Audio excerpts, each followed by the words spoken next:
Welcome back to the Crypto's Key conversation. So in this video, I wanted to cover this Fox News video that I think it's extremely important because it's talking about like why blockchain technology, Bitcoin and crypto, and the decentralization nature within the crypto market is so massive, and why a lot of people are starting to flock towards it. And in this video, they cover kind of what was going on in Canada with the trucker blockades and the freezing of assets from the Canadian government and so on. So let's take a listen in. So the lawless crackdown you just saw going on in Canada right now will have consequences for all of us, because Trudeau has not just ended freedom of assembly and speech, arresting journalists. As part of his emergency authority, Trudeau also gave himself the power to control all money in Canada, to seize the bank accounts and crypto wallets of private citizens. On what basis? We don't know. He just asserted it. His deputy prime minister has announced those seizures are in progress now. Watch. The names of both individuals and entities, as well as crypto wallets, have been shared by the RCMP with financial institutions, have been frozen, and more accounts will be frozen. So when you imagine tyranny, you imagine people being loaded into some sort of transport to go to a camp.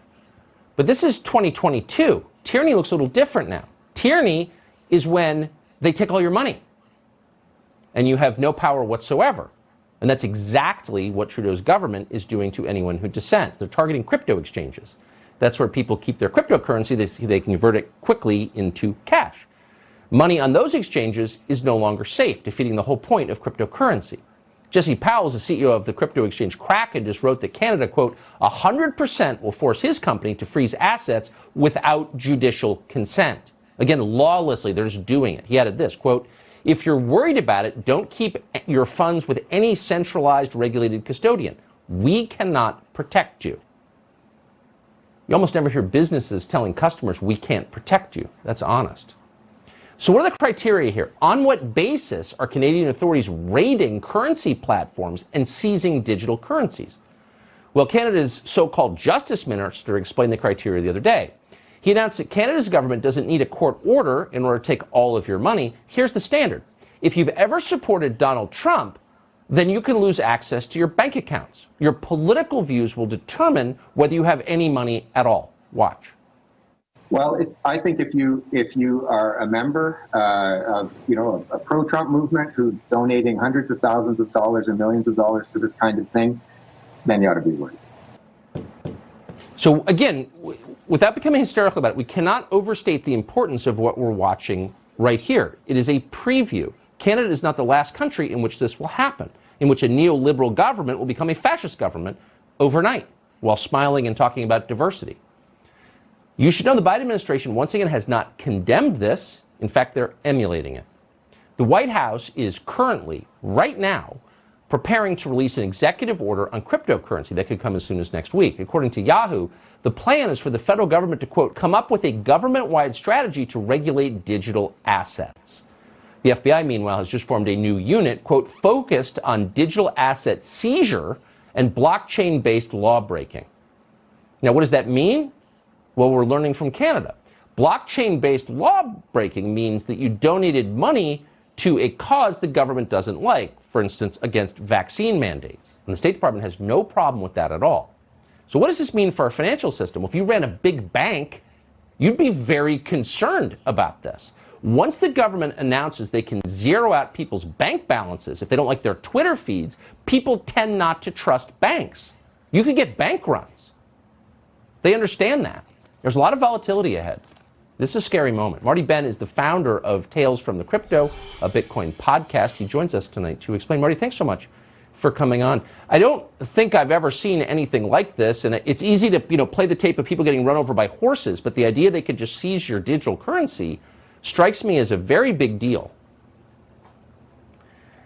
Well, first of all, thanks for having me on, Tucker. But yes, they can only seize your digital currency, your Bitcoin, if you're holding it on an exchange, like you mentioned. It's much harder for them to seize it if you're in control of your Bitcoin by holding your own private keys, which is the beauty and the importance of Bitcoin as a monetary revolution. It allows you to actually control your money. It is a digital bearer instrument. It is digital cash. So as long as people are taking control of their own private keys, it's significantly harder to stop the spread of Bitcoin and prevent people from sending transactions.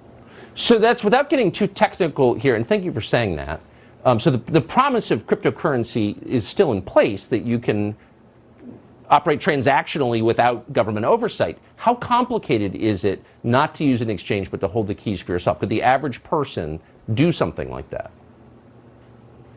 Yeah, it's very easy. I mean, there's plenty of mobile apps that you can go download, whether it be Blue Wallet, Green Wallet. You can find those in your iOS stores or Android apps.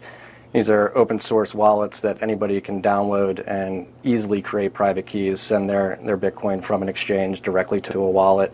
They can back up their wallet with 12 words that if they were able to memorize them, theoretically they could walk around with their Bitcoin in their heads. So it's very simple to access the software that enables you to take control of your Bitcoin and actually custody it yourself. God, I mean, you got to think if they're zeroing out people's bank accounts for political reasons, there's going to be a rush to cryptocurrency. I mean, in one sentence, do you expect that? Do you expect crypto to become more popular after this? Oh, I think certainly we've seen the actions by the Canadian government wake people up. Like, oh, if they can do this to our bank accounts for protesting about civil liberties, like how far will they go to stop us from transacting using the traditional system? And so I think over the last few weeks, people are really beginning to recognize the beauty of Bitcoin and the utility it provides as a distributed network that nobody can control.